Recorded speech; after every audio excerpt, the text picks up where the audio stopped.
right now got all the views beating all on YouTube. Deadass. And we up. What the you talking about?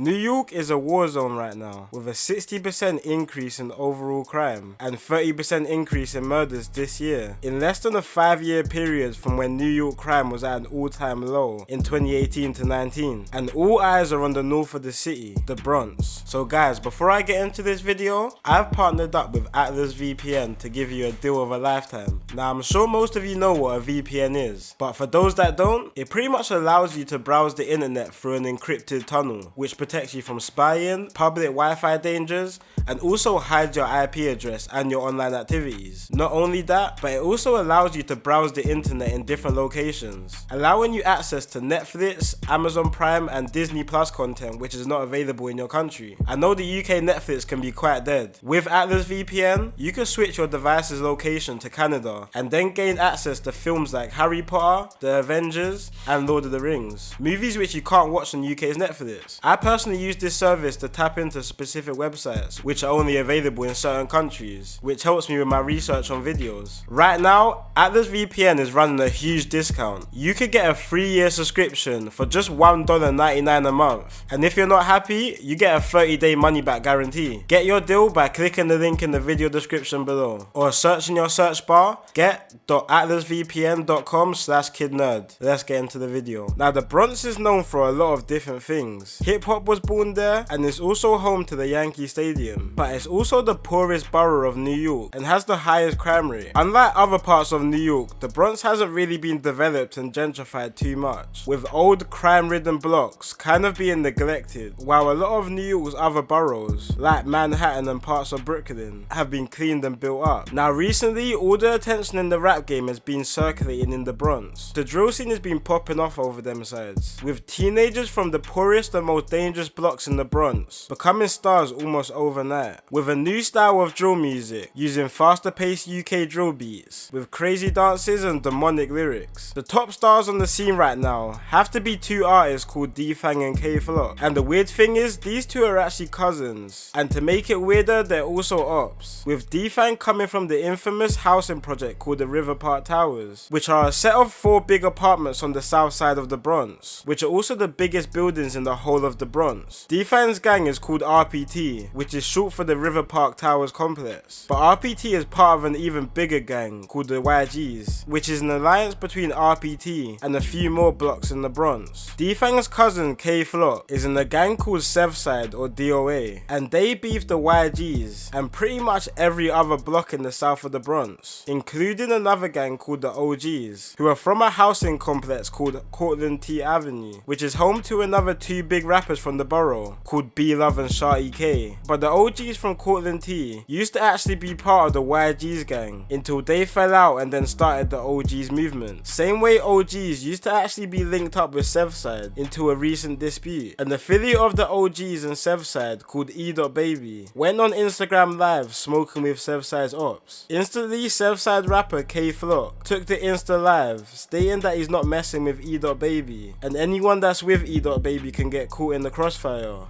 So, word to my mother, when Ida see me, word to my mother. But it seemed like the OGs are proving their loyalty towards E.Baby, with OG's rapper Shawty K taking to Instagram live starting to diss K-Flock's dead friends from Southside, despite the two being friends just months previous.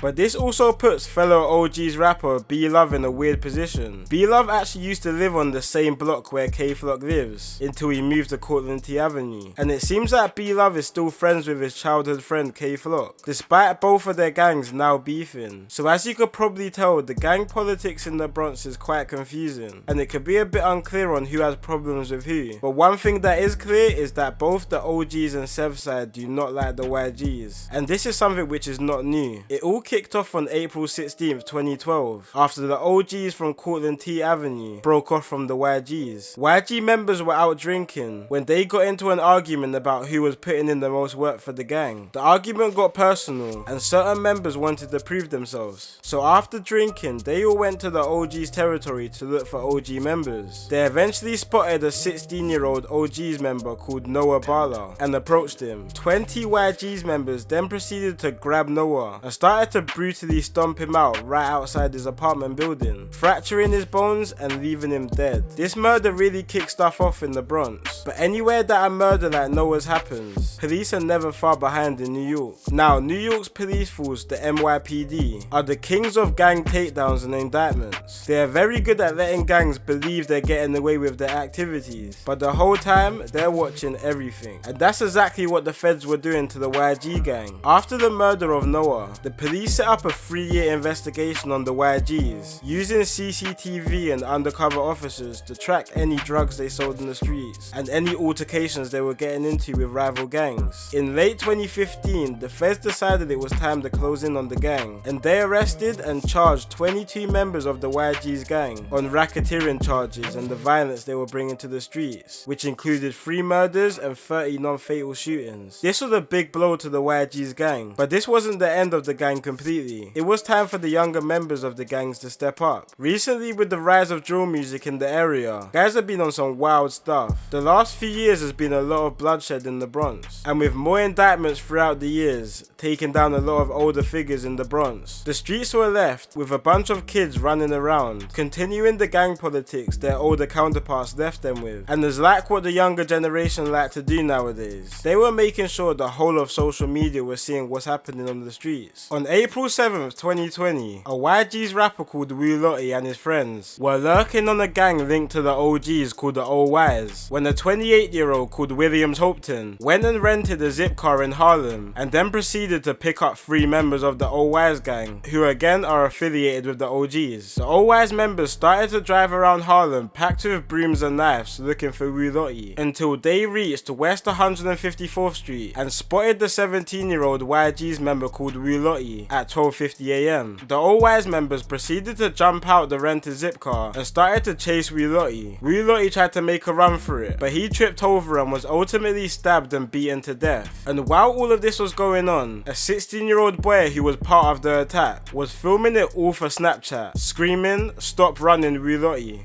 Stop running, Woo Lotti! So as you could probably guess with the video footage and the zip car rented, it wasn't that hard for feds to find the culprits, and all 4 were quickly found and arrested. Woo Lotti's death was especially sad due to him dying just before the drill scene in the Bronx really started to kick off. Just 2 months before Lotti's death, Lotti dropped his first drill song called Fours Talk, which was at a time when the Bronx drill scene wasn't really popping off. The YGs were actually some of the first in the Bronx to jump on UK drill beats in late 2019. Around 45 minutes away from the Bronx in Brooklyn, many rappers were starting to hit big numbers on drill beats, like Fivio Foreign and Pop Smoke to say a couple names. But the Bronx put a different type of swing to the drill genre, with different sets in this beef having different dance moves, like the RPT gang doing bunny hops. Younger YG's members from the River Park Towers complex wanted to get in on the trend of the drill music which was popping in Brooklyn, with some early songs like RPT Buggin'. But the YG's gang really started to gain some traction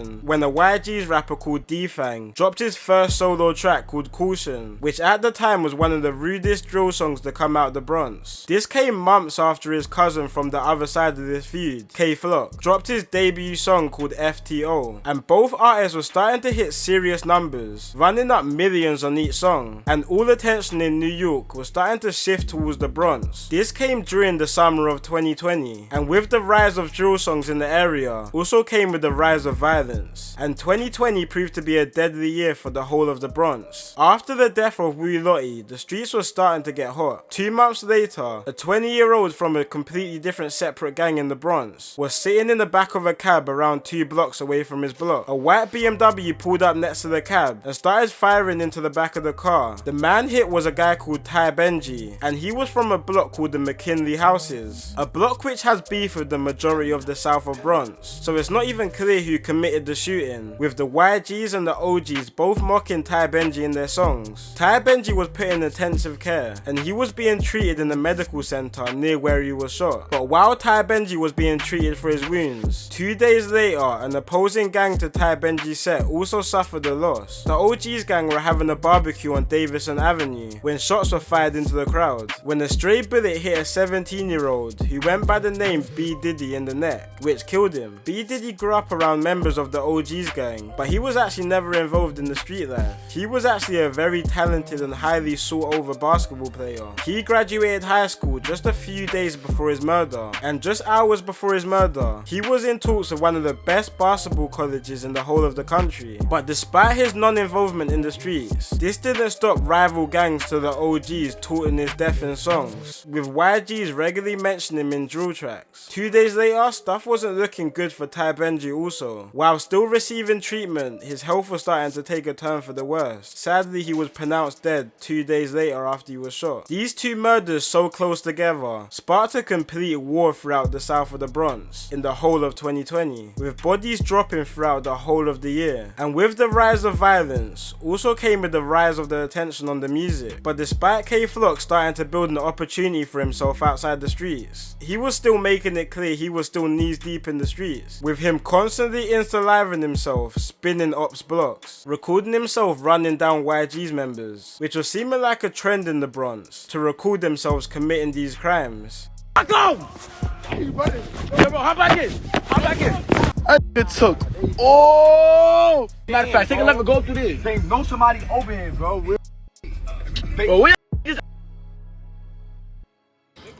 Come outside. We in front of our building.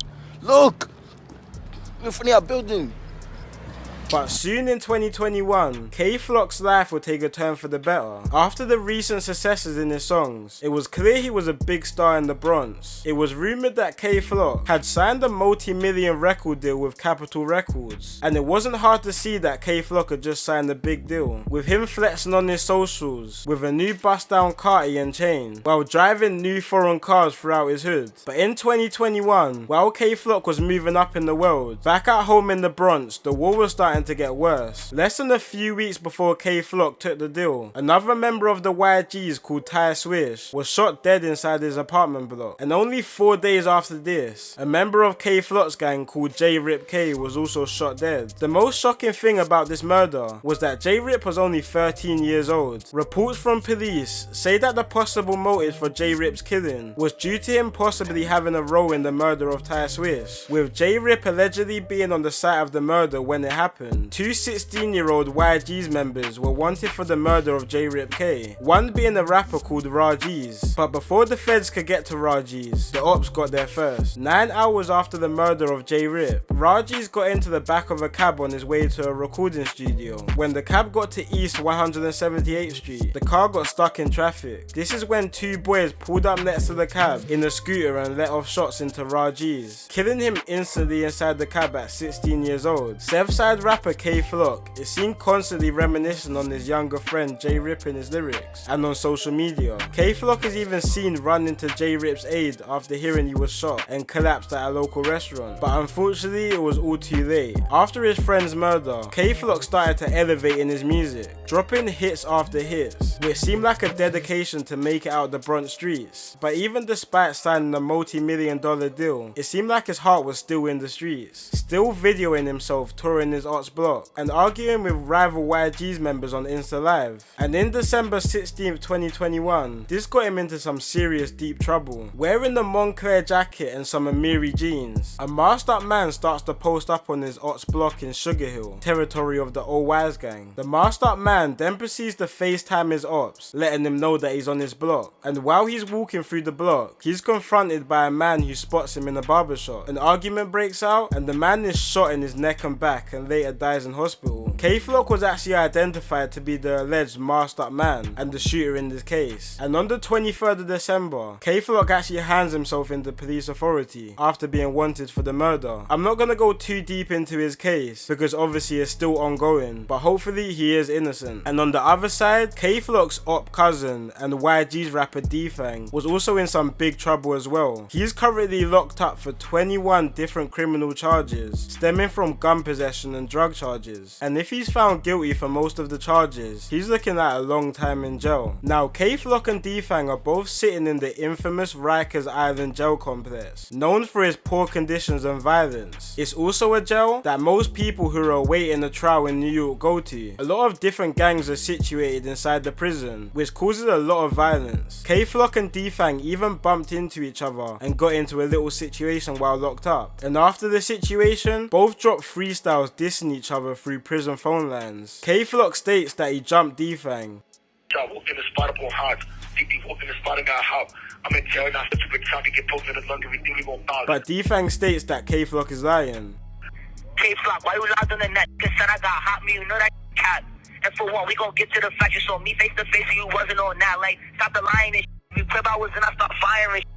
It's starting to look like the Bronx is becoming a trap impossible to get out of, with some of the most promising artists being taken down before they could get out, with the likes of YG's rapper Lee Drilly being charged for a murder, and up and coming Southside rapper C-Hot being brutally shot down in a car, and one of the most hottest rappers, Dougie B from Southside, being in and out of jail, and YouTuber even trying to take down his tracks. Hopefully more Bronx artists start to realize that this is a way out, and in the future we could possibly start to see the biggest artists in hip hop coming from the Bronx. It's been your boy Kid Nerd, and peace out.